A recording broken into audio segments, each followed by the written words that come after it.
Hey guys, this is Doug with Cold War Collectors, and this is a Kuwaiti Mark 4 or Mark 5 helmet.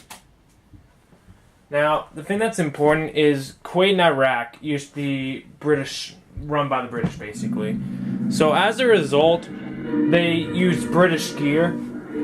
Iraq then started moving towards the Soviets, then Saddam took over, and then they started moving toward the Yugoslavs. Basically what happens, Kuwait kind of stayed towards the British and the US more.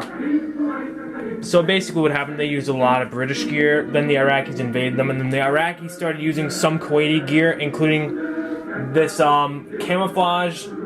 It's kind of like tan base with these gray specks on it. It looks somewhat like the Saudi six color desert camouflage. However, this has the kind of chocolate chips like that does, but it's completely different other than that. It's in an older pattern. So basically what happens is these helmets are usually always painted black. I've seen a few that were painted tan, but that's really none I've seen that were bought. Now, you can't see it that well, but it's like the liner's been torn out. There's the pin where there would be a kind of like bronze washer that would go there that would hold the liner in place. If it was a Mark 4, basically what happened, it would make a cross like this. If it was a Mark 5, then it would basically be all one single liner, kind of similar to a Soviet SSH 36 liner. Not the one that's based off the M33 liner, but that's a completely different story.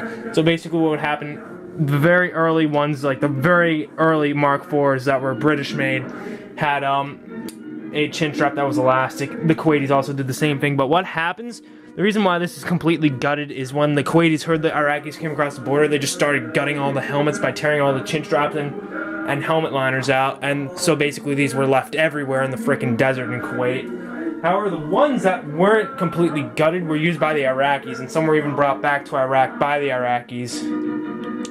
And then the Iraqis just left them in the desert, but most of the time the ones that were left are like this. Because the Iraqis, the ones that they got that had intact liners, they tore the liners out so the U.S. troops couldn't take them, even though they really didn't need them. So most of the time these are like this. It has some rust marks right here, kind of like freckled all along there, and I mean that it means it's like individual dots. Like the rim has a lot of the paint chipped. There's also you can see the the imprint of where the liner used to be in here. But yeah, that's basically all. And I got this at a military show for $1. Now, a lot of people also say that the British police in Northern Ireland did this as well. However, those ones have regimental markings, as well as a Ministry of Defense white arrow that would be painted right there. Kind of like in a kind of like white, like kind of whitish, sometimes gray, but this one obviously doesn't have that, nor does it have any other markings in it. I'm just trying to find if there's any other markings that you could see in it.